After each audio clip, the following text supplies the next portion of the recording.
অতিরিক্ত আসলে কোনো কিছুই ভালো না, সেটা মানুষ হিউম্যান বডি হোক আর আপনার অ্যানিম্যাল বডি হোক। আমি ইচ্ছা মতো ভিটামিন পুশ করলাম, ও দেখা যাবে যে ও খাওয়া ছেড়ে দিচ্ছে।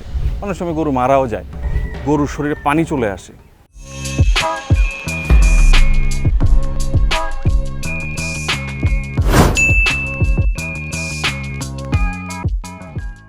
অতিরিক্ত আসলে কোনো কিছুই ভালো না, সেটা মানুষ হিউম্যান বডি হোক আর আপনার অ্যানিম্যাল বডি হোক। এখানে হাইপার বিষয় যে হাইপার ভিটামিনোসিস হয়ে গেলে বা অন্য যে কোনো বিষয়ে অতিরিক্ত হয়ে গেলে যে কোনো সময় অ্যাক্সিডেন্ট ঘটতে পারে, আর গরুর গ্রোথও আসে না।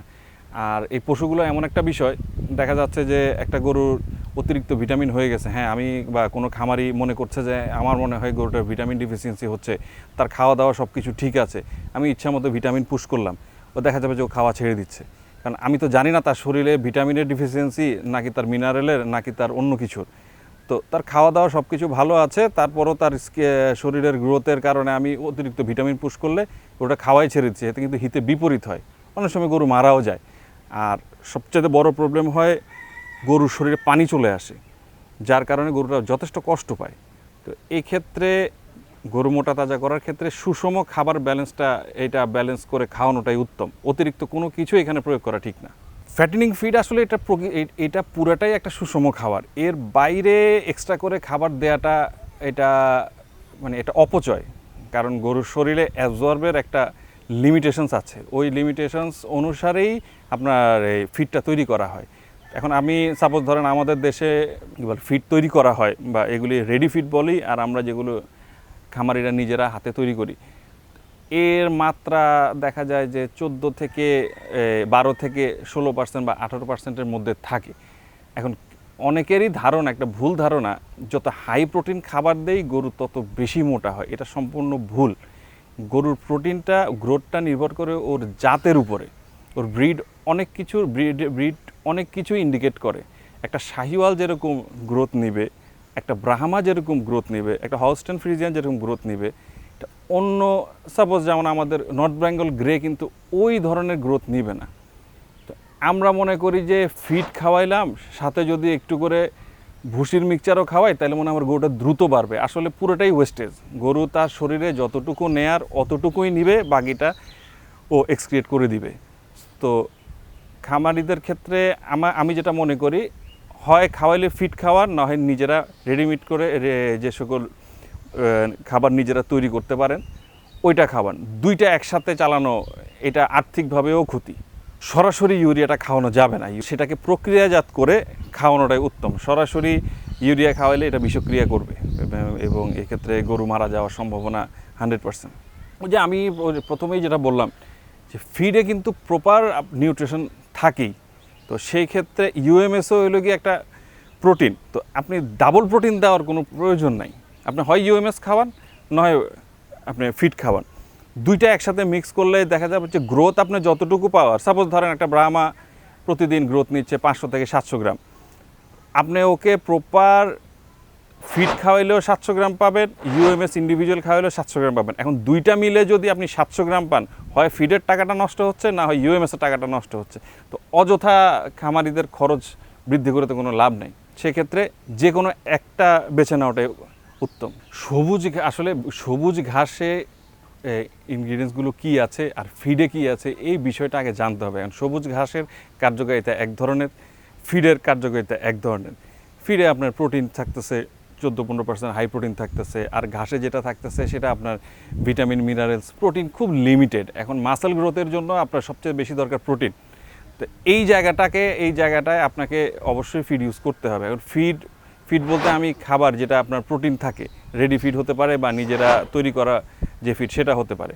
আর ঘাস করবে ঘাসের কাজ, একই জিনিস একই কাজ, ঘাস দিয়ে ফিডের কাজ, ফিড দিয়ে ঘাসের কাজ, এটা কখনো সম্ভব না। ঘাসের গরুকেও আপনার দানাদার খাওয়াতে হবে, আবার দানাদার যে গরুকে খাচ্ছে সেই গরুটাকেও ঘাস দেওয়াটা জরুরি। এখানে তেমন কোনো সমস্যা নেই, সবুজ ঘাস না থাকলে আপনি দানাদার আর খড়ের মাধ্যমে গরু পালতে পারবেন। দানাদারের মাধ্যমে আপনার প্রোটিন কার্বোহাইড্রেটের পার্সেন্টেজটা, প্রোটিন কার্বোহাইড্রেট পূরণ হয়ে যাচ্ছে। দানাদার খড়ের মাধ্যমে আপনার এটা হজমের জন্য সেলুলোজ যে এনার্জি যেটা দরকার সেটা আপনি পেয়ে যাচ্ছেন। সো মাসেল বিল্ড আপের জন্য আসলে কোনটা প্রয়োজন সেটাই হলো এখানে মুখ্য বিষয়। আমি মাসেল বিল্ড আপের জন্য প্রোটিন কার্বোহাইড্রেটটাই আমার মূল বিষয়। এটা এখন ঘাস থেকে আসুক, ইউএমএস থেকে আসুক, অথবা দানাদার থেকে আসুক, এই জায়গাটা আগে এনশিওর করতে হবে। সেক্ষেত্রে হজমের জন্য এখানে আপনার এনার্জির প্রয়োজন, সেলুলোজ হেমিসেলুলোজের প্রয়োজন। এক্ষেত্রে সেক্ষেত্রে আপনাকে খড়টা অবশ্যই যোগানে রাখতে হবে। এটা আসলে কোনোভাবেই সম্ভব না। আমি এর আগেও যেটা বলেছি যে আপনি 1 বিঘা ধান 2 বিঘা ঘাসে আপনি একটা গরু বা 2টা গরু 3 বছর পর্যন্ত পালার পরে, সম্পূর্ণ অর্গানিক ওয়েতে পালার পরে আপনি যে মূল্যটা পাবেন, ওই 3 বছর যদি ওই জমিটাতে অন্য ফসল বছরে 3বার করে তো দেখা যাচ্ছে তার 3 গুণ পরিমাণ টাকা বেশি আসে। তো এই ক্ষেত্রে এটা সম্পূর্ণ লস প্রজেক্ট। আর রেডি ফিটের প্রবলেম যেটা হলো, আসলে রেডি ফিটটা তৈরি করা হয় সার্বজনীন একটা গ্রেড পরিমাপ অনুসরণ করে। এখন দেখা যাচ্ছে যে এই রেডি ফিটটা একটা শাহিওয়াল গরুর জন্য উপযুক্ত। এখন আমি খাওয়াচ্ছি সেটাকে ধরেন আমার নর্থ বেঙ্গল গ্রেকে, তো দেখা যাচ্ছে যে ওই প্রোটিন কার্বোহাইড্রেটের এক্সট্রা যেই অংশটা থাকে, যে এক্সট্রা এগুলি বার্ন হওয়ার পরে যে এক্সট্রা যেটা থাকে, সেটার মাধ্যমে এটাতে অন্য জাতগুলিতে অতিরিক্ত ফ্যাট অ্যাকুমুলেটেড হয়ে যায়, যার কারণে এই গরুগুলির মাংসের টেস্টটা খুব একটা ভালো আসে না। তো আসলে রেডি ফিড কোন গরুর জন্য, কিভাবে কোন গরুর জন্য প্রস্তুত করে, এই বিষয়টাও একটু ক্যালকুলেশনের মধ্যে রাখা উচিত এবং এই বিষয়টা জেনে তারপর রেডি ফিড খাওয়ানো উচিত। আমি এই বিষয়টা সম্পূর্ণ দ্বিমত প্রকাশ করি, কারণ এটা আমার ব্যক্তিগত অভিমত। শুধু খাবার, আমি মনে করলাম যে আগামীকালকে খাবারের দাম 20 টাকা কেজিতে নিয়ে আসলাম, এখন আমার গরুর ভালো জাত নাই, গরুর সংকট, সেক্ষেত্রে আমি শুধু খাবারের দাম কমায় কি গরুর দাম কমাতে পারবো? আমার কাছে মনে হয় না। এরপর দেখা যাচ্ছে ভালো জাতের একটা গরুর দাম আকাশচুম্বী। দেখা যাচ্ছে যে আমরা একটা ভালো মানের গরু, একটা ভালো মানের শাহিওয়াল, ব্রাহ্মা, যে কোনো ব্রিড যদি আমরা কিনতে যাই, আমার 8 মাস 9 মাস 1 বছরে একটা বাচ্চা কিনতে হচ্ছে 5 লাখ 5.5 লাখ টাকা। তো সেই গরুটাকে আমি 200 কেজি ওজন বানাইতে, আমি ধরলাম খাদ্যের দাম কম, 20 টাকার খাবার খাইয়েও যদি আমি তাকে 200 কেজি ওজন ধরাইতে যাই, তাও আমাকে 2 বছর পালতে হবে। তো সেক্ষেত্রে দেখা যাচ্ছে যে 200 কেজি গরুর মাংসের দাম আসে সর্বোচ্চ 2 লাখ বা 2,10,000 টাকা। তো সেইখানে আমি 7 লাখ টাকায় গরুটা প্রস্তুত করে আমি কয় লাখ টাকা বিক্রি করব? এছাড়াও আরেকটা বিষয় আমার কাছে মনে হয় যে শুধু আমরা এই আমাদের খাবারের দাম নিয়ে কথা বলছি, সেই জায়গা থেকে আমাদের উৎপাদন, বিক্রি, এই বিষয়গুলো তো আমাদের মনোযোগ দেওয়া উচিত। আমার সাপোজ যদি অ্যাভেলেবেল ব্রিড না থাকে, অ্যাভেলেবেল গরু না থাকে, তো সেক্ষেত্রে আমি কাকে খাওয়াবো? আমাকে সেই জিনিসটাও চিন্তা করতে হবে। একটা সময় যখন আমাদের দেশে গরুর মাংস কেজি 400 টাকা, 300 টাকা, 500 টাকা যখন ছিল, আসলে তখনকার ডেটা নিলে দেখা যায় তখন মাংসটা গ্রহণ করার মানুষও প্রচুর ছিল এবং গরুর পরিমাণও প্রচুর ছিল, খাদ্যের দামও কম ছিল। তখন সব কিছুর একটা সমন্বিত বিষয় ছিল বলেই এই গরুর মাংস এটার সাথে সংশ্লিষ্ট সবাই একটা সুবিধাজনক জায়গা ছিল। এখন এককভাবে শুধুমাত্র মাংসের দাম বৃদ্ধি, গরুর উৎপাদন কম, এই বিষয়টাকে দোষারোপ করে আসলে বিষয়টা থেকে বের হয়ে যাওয়ার কোনো সুযোগ নেই। একই সাথে আমাদের উৎপাদন বাড়াতে হবে, একই সাথে আমাদের খাদ্যের দাম কমাতে হবে, সেই সাথে গ্রাহক পর্যায়েও এই গরুর মাংস খাওয়ার যে প্রবণতা, এটা অনেক বেশি বাড়াতে হবে। এইখানে আসলে একটা সমন্বয়হীনতার অভাব। আমি যেটা মনে করি, গোখাদ্যের দাম কমানো থেকে শুরু করে মাংসের দাম কমানো, পুরোটা একটা সমন্বিত প্রচেষ্টা লাগবে। যেমন আমাদের আসলে গোখাদ্য যা আসে বেশিরভাগই কিন্তু আমদানি নির্ভর। এখন আমাদের আমদানিকারক কারা? বড় বড় গ্রুপ অফ কোম্পানিজগুলো। ওনারা কি আদৌ জানেন যে ওনাদের এই গোখাদ্যটা যেটা বিক্রি হচ্ছে সেটা ক্রয় সময়ের মধ্যে না বাইরে? ওনারা জানেন না। আচ্ছা, ওনারা এই বিষয়ে যখন ওনারা কথা বলতে যান, ওনারা কার সাথে কথা বলেন? আমরা খামারি হিসাবে সরকারি বেসরকারি পর্যায়ে সরকারের সাথে বসতে গেলে কারা বসে? মিলভিটা, প্রাণের মতো বড় বড় জায়ান্ট কোম্পানিগুলো। ওনারা কি আসলে গরু পালেন? ওনারাও পালেন না। মিলভিটা হলো সমবায় দুধ উৎপাদনকারী একটা কেন্দ্র।